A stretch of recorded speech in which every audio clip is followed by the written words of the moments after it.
Yesterday game was horrendous, bro. I mean, it was bad. I mean, this one might be one for the ages, bro. I can't even lie. The referees just exposed their hand so bad, bro. I mean, they just didn't care no more. They didn't care. The world was watching how bad the cause was. They didn't care at all. They was going to get their issue off against the Fever no matter what. And I'm here to tell you, that's exactly what went down, bro. I mean, they got their issue off in a major way, bro. I mean, there was countless of times I could literally look at the screen and know that was a... What if I told you the most powerful force in the WNBA right now isn't a star player, but a referee with an agenda and a whistle that's practically on fire? Strap in, because what we just uncovered makes reality TV look like a Sunday sermon. Caitlin Clark wasn't just fouled, she was flat out robbed, and we've got the footage to prove it. This isn't a missed call, it's a full-blown scandal caught on camera, and it's messier than a kid with a bowl of spaghetti. Get ready, because once you see what this ref pulled off, you'll never look at the league the same way again. So lads, today the referees gave the report on the situation, and it's even worse. It's even worse than I imagined, and it was pretty grim. Like, it was a pretty grim overall, it was a pretty grim overall. Watching the WNBA and seeing how things are run, seeing how things are done, and after you've seen what it looks like to get it right, and you come in and see something looking really wrong, you're going to call it out. It is what it is. You're going to be critical of players if they do something shady or classless. You're going to call that out. And there goes the whistle again. Not for a foul, not for a travel, but apparently just because Caitlin Clark dared to exist on the court. At this point, we're not watching basketball. We're stuck in a low-budget soap opera where the referees are playing the role of over-the-top villains. From missed calls to invisible fouls and somehow missing blatant hits to the face, WNBA officials have gone from enforcing the rules to fueling the chaos. It's like the refs aren't even trying to hide it anymore.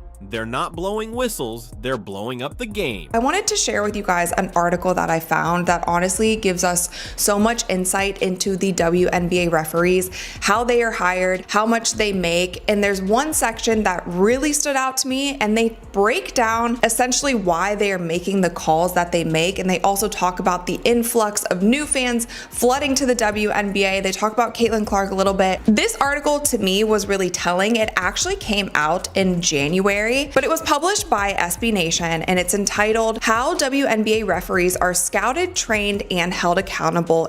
Fans aren't confused anymore. They're just drained. This isn't drama. It's sabotage unfolding in slow motion. These shady referees aren't just blowing calls. They're sucking the energy out of a league trying to grow. People tune in for real competition, not some ref-led circus where the rules change by the minute. It's like watching a baking contest where the judges cut the power mid-cook and then blame the chef. And Caitlin Clark, she's that chef, the force to smile through it while her three-tier masterpiece collapses into a puddle on the floor.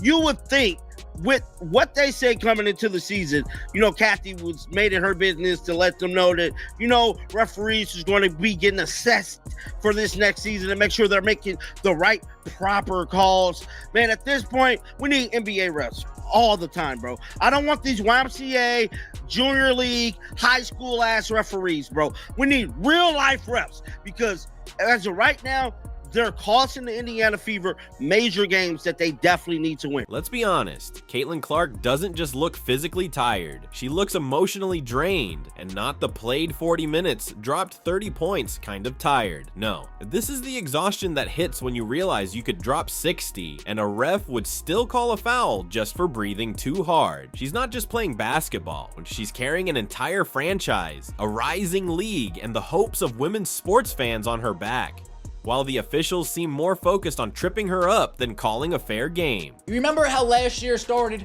You remember the lopsided officiating that we got last year? The All-Star break comes around, the Olympic break rolls around, and then what did we hear from Lynn Dunn? Lynn Dunn goes on the Dan Dockage show, and she calls out the officiating. She calls out the refereeing. She calls out the WNBA. The lopsidedness that is being shown, not in favor of the Indiana Fever. The clear biases when it comes to foul calls, the clear biases when it comes to not calling foul calls. Last year, it took us halfway. Of course, Caitlin Clark is frustrated. Who wouldn't be? Imagine showing up every night, putting on a world-class performance, only to realize your toughest opponent isn't even wearing the other team's jersey. It's the officials, zebras with whistles, who somehow miss blatant fouls but call her for simply moving too fast. Like she's breaking some secret anti-superstar rule. What's happening isn't just unfair, it's absurd. It's like Caitlin accidentally stumbled into a basketball twilight zone where logic took the night off. And then there's Coach Stephanie White. She didn't just lose her temper, she launched it into orbit. Watching her on the sidelines, you'd think she was filming a masterclass titled How to React to Ridiculous Calls 101. She was pacing, shouting, turning redder by the second, like a walking, talking temperature gauge of pure disbelief. At that point, the refs weren't even trying to hide the bias. They weren't calling a game, they were improvising, like it was open mic night for the worst officiating ever club. A little bit holistically, I think Caitlin Clark is a really hard player to officiate, much like Diana Taurasi was throughout the course of her career,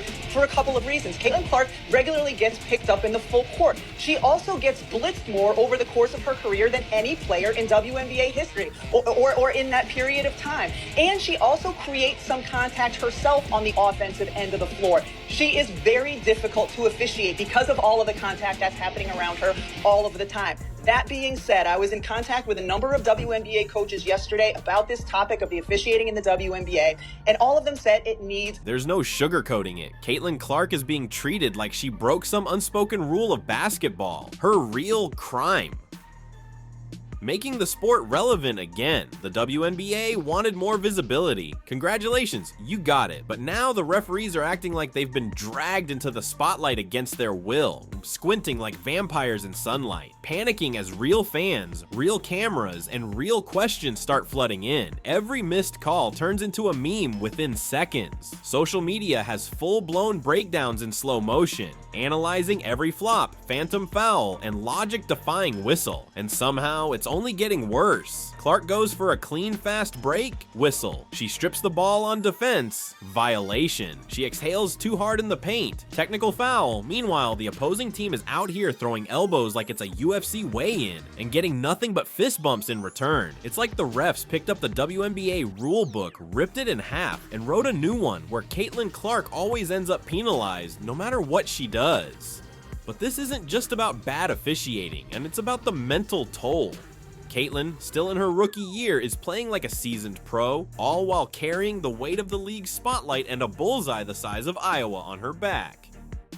Sharing that the officiating in the WNBA became as hot button of an issue as any. Heated debates surrounding the league's physicality dominated the headlines, particularly when Indiana Fever star rookie Caitlin Clark was subject to several intentional fouls. Now, they also brought up Game 5 of the WNBA Finals. We actually made a whole video about that as well because there were some suspect calls at the end of that game, and a lot of people felt like the WNBA Finals were actually... Every time Caitlin Clark rises, someone's right there to knock her down, and sometimes it's not even metaphorical. Meanwhile, Coach Stephanie White has gone from leading a team to practically leading a protest. Her sideline reactions are becoming more iconic than the game itself. She's turned into the WNBA's unofficial voice of sanity. If sanity came with fire-breathing rants and clipboard-smashing frustration, you can almost hear her screaming, "Are you kidding me?" every other play. She's arguing so fiercely, it's shocking she hasn't been handed a mic in her own post-game therapy session. But can you blame her? Watching your franchise star get hammered on the court with no call, while refs just stand there like garden statues, would make anyone lose it. And instead of celebrating Caitlin's toughness, we're breaking down slow motion replays of her being blindsided, while the officials pretend nothing ever happened. It honestly feels like we've stepped into a parody universe, where raw talent gets punished and mediocrity is met with applause. It took us 4 games for Stephanie White to say, "I've had enough." It's taken 4 games for Stephanie White to say, "You know what? I've had absolute enough. Game 1, okay. Game 2, okay. Game 3, all right." But today was the last straw when it came for Stephanie White. The New York Liberty get to the free throw line 32 times. The Indiana Fever this season have a discrepancy minus 31 when it comes to free throws. That doesn't seem right. Because that's exactly how it feels. fans are fired up, the boos echo louder, and social media. It's flooded with receipts. Nobody's falling for the "it's just part of the game" excuse anymore. Honestly, the game's starting to look rigged, like it's being run by overworked interns chugging Red Bull and making up rules as they go. And yeah, if that sounds harsh, good. It should be. This isn't just about Caitlin Clark. It's about what happens when a real superstar walks into a system that clearly wasn't built to support one. The referees, they're clinging to their whistles like it's the last piece of pizza at a party, blowing calls with the confidence of people who've never had their decisions broadcast to millions in 4K. Caitlin plays too well. Their solution? Make life harder for her. And if something doesn't change fast, the WNBA won't be closing this act with applause. It'll end with fans walking out asking why they ever believed in this storyline in the first place. And just when you thought the officiating couldn't get more absurd, boom, they dial the madness up to 11. These weren't just bad calls. This was Olympic level incompetence. Like,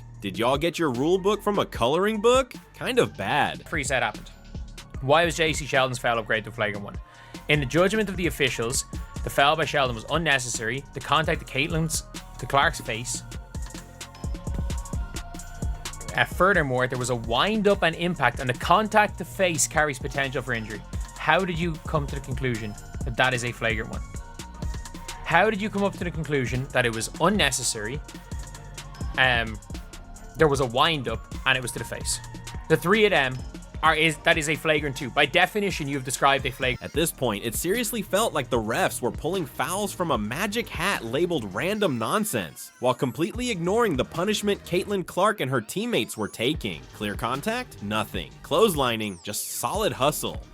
A full-on WWE suplex in the paint? Apparently elite defense. Now, we're not calling it a conspiracy just yet, but if a few more games look like this, we might need to check those earpieces, because how else do you explain this level of selective blindness from people whose entire job is to watch? It's almost like the refs took a secret oath to never see Caitlin Clark get fouled, even when she's getting steamrolled on live television. Honestly, crash test dummies are catching more sympathy than her at this point. You can't help but imagine some shady meeting happening behind closed doors at WNBA headquarters. Dim lights, wrinkled suits, smoke in the air, the PowerPoint titled, "How to Slow Down Caitlin Clark Without Getting Caught," and the refs, just the loyal enforcers carrying out the mission under the disguise of officiating. It's starting to feel like the league itself is allergic to momentum, because every single time Caitlin finds her rhythm, here come the officials with that classic, "oops, nice play." WNBA refs are the worst. They really are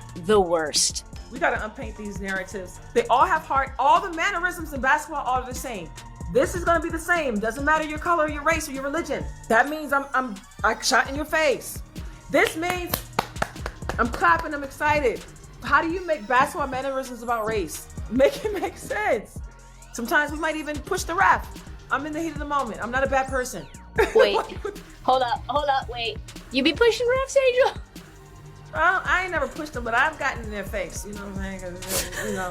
Even when you watch the MNBA, I would pray for it. And Scott Foster sucks, but I would pray for a Scott Foster in the WNBA. Some of these women's refs, I don't know if you feel this way, Angel, but they have a better ruin it energy. Meanwhile, players from other teams are out here pulling off dance moves on defense and somehow earning free throws for it. It's turned into a full-on circus, and the only ones not in on the joke are the athletes actually trying to play real basketball. And while all this chaos unfolds, guess who's missing in action? That's right, the ever-elusive WNBA commissioner herself. At this point, you'd get a quicker answer from a fortune cookie than from her office. Players are getting knocked to the ground, fans are losing it, commentators are calling out the nonsense live on air. And from the top, nothing. Dead silence. Try digging up a statement from her? Go ahead, we dare you. You've got better odds of catching Bigfoot wearing a ref's jersey than finding a quote with her name on it. The only thing consistent about her leadership is how consistently MIA it is. Scandals stack up, garbage calls dominate the news cycle, and it's like she's running the league from an underground bunker with no Wi-Fi. Penalties take forever. Fines come days late, like she had to consult a crystal ball first. The woman reacts to controversy the way a tortoise handles a kitchen fire, was slow, dazed, and somehow heading the wrong direction. before and I will say it again, the WNBA as an organization is insufferable, and you would be hard pressed to find another organization that is as committed to self-imploding as the WNBA. There is no place in basketball for somebody to be poked in the eye, and like then they're saying Caitlin Clark is flopping. In what world is she flopping? Oh, she flailed and she fell over. For crying out loud, that girl, JC Sheldon, should have been kicked out of the game. She should have received a flagrant 2. There's no reason why you need to poke somebody. Listen, I get it. She's playing her hard. She's guarding her. It's basketball. Aside from the viewership and the recordship and the media, it's just a basketball game. I totally get that. There's no place in basketball for like that. These WNBA refs need. At this point, you almost expect her to show up at a press conference and ask, wait, which team does Caitlin Clark play for again? That's how disconnected the WNBA commissioner seems from her own league. Let's be real. If this is leadership, then my toaster has better command. She's got the presence of a vending machine and the urgency of a loading screen. No voice, no spine, no action. When coaches are losing it over blatant officiating bias, when fans are begging for answers, when viral clips show Caitlin getting slammed to the floor while refs are practically sipping coffee on the baseline, what do we hear from the commissioner? Silence. Literal echoing silence. It's gotten so ridiculous, fans have stopped expecting her to lead. Now they just hope she remembers a season is actually going on. Maybe she's waiting for game highlights to arrive by smoke signal. Maybe she's crafting a 5-year plan that starts with searching how to basketball. Or maybe, just maybe, she's been told to sit tight and not rock the already sinking WNBA boat. But let's stop pretending. She shouldn't be in that chair anymore. She needs to be removed immediately, yesterday if possible. Her job is to grow the league, protect its players, and make sure the game is played with integrity. Instead, she's acting like a background character in a courtroom drama, awkwardly flipping the wrong page and pretending it's fine. You've got Caitlin Clark, the biggest sensation women's basketball has seen in years, and your strategy is silence? That's not leadership, that's negligence.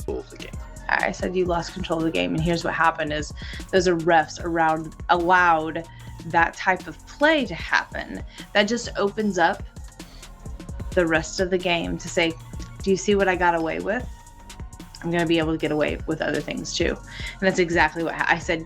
That's a dangerous game. That is a unsafe game for players to be a part of, because it allows for the other team to make some really nasty, maybe. This is like putting Beyonce on hold and expecting no backlash. Meanwhile, the fans are fuming. The outrage is real. Every game feels like another episode in the WNBA's ongoing Referee Gone Rogue series. And yet, the commissioner's seat? Still colder than a Minnesota snowstorm in February. While coaches scramble to manage the damage, players grind through lopsided calls, and fans yell themselves hoarse from the couch. The one person who's supposed to provide answers, probably busy drafting a guide on how to stay invisible during a PR crisis. She's basically the shrug emoji in human form. But here's the deeper issue. This silence isn't neutral, it's enabling. Every time she chooses not to speak up, not to hold referees accountable, not to call out the clear targeting, she's sending a loud message. Caitlin Clark, and by extension the Indiana Fever, are open season. Get hacked, suck it up, catch an elbow, no whistle. Take the disrespect, smile pretty, and keep selling jerseys. Because the league doesn't want to protect Caitlin, it wants to profit off her. They're all in on her influence, her highlight reels, her viral moments. But when it's time to show real support, silence. When it's time to stand up and demand fairness, nothing. They'll use her name to fill seats, sell merch, and drive ratings, but stand by her when she's being blatantly targeted. That's apparently asking too much. Attention this year, there's also been increased scrutiny about the quality of refereeing.